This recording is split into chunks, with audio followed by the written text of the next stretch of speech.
കഴിഞ്ഞ കുറേ നാളുകളായി ലക്ഷദ്വീപിൻ്റെ വികസനത്തിനായി കേന്ദ്ര സർക്കാർ അനവധി പദ്ധതികൾ ആസൂത്രണം ചെയ്യുകയും നടപ്പാക്കുകയും മറ്റും ചെയ്യുന്നു. ആദ്യം തന്നെ അവിടെ ഗതാഗത സൗകര്യങ്ങൾക്ക് വേണ്ടിയിട്ടുള്ള പ്രവർത്തനമാണ് തുടങ്ങിയത്.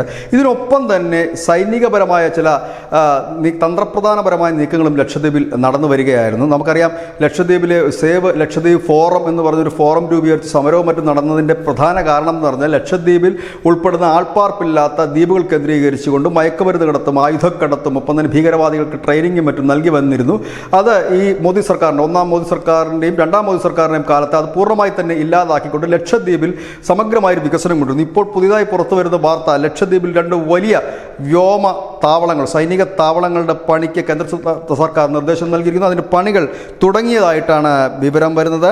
ഒന്ന് മിനിക്കോയ് ദ്വീപിലാണ്. ഈ മിനിക്കോയ് ദ്വീപിൻ്റെ ഏറ്റവും വലിയ പ്രത്യേകത മാലി ദ്വീപുമായി 50 കിലോമീറ്റർ ദൂരത്തിൽ മാത്രം സ്ഥിതി ചെയ്യുന്നൊരു ദ്വീപാണ് മിനിക്കോയ് ദ്വീപ്. ഇവിടെയാണ് ഒരു വ്യോമത്താവളം വരുന്നത്. കാരണം ചൈന ഈ പിടിമുറുക്കുന്നൊരു സാഹചര്യം, മാലി ദ്വീപുമായി കൂടുതൽ അടുക്കുന്നൊരു സാഹചര്യം, ഇതിനെയൊക്കെ നേരിടാൻ വേണ്ടിയിട്ട് തന്നെയാണ് മിനിക്കോയ് ദ്വീപിലും ഒപ്പം അഗതി ദ്വീപിലും 2 വ്യോമത്താവളങ്ങൾ. ഇത് കൂടാതെ തന്നെ ലക്ഷദ്വീപിൽ എയർ സ്ട്രിപ്പുകൾ പണിയാനുള്ള നിർദ്ദേശവും നൽകി. അത് ഏത് സമയവും യുദ്ധവിമാനങ്ങൾക്കും മറ്റും ഈ ലക്ഷദ്വീപിൽ പറന്നിറങ്ങാനുള്ള ഒരു സൗകര്യമാണ്. ഇതിനോടൊപ്പം തന്നെ പാസഞ്ചർ വിമാനങ്ങൾക്ക് കൂടി വന്നിറങ്ങാൻ കഴിയുമെന്നാണ് ഇപ്പോൾ പുറത്തു വരുന്നത്. അങ്ങനെയെങ്കിൽ അവിടുത്തെ യാത്രാ അസൗകര്യങ്ങൾക്ക് ഒരു പരിധിവരെ പരിഹാരമാവുകയും ചെയ്യും.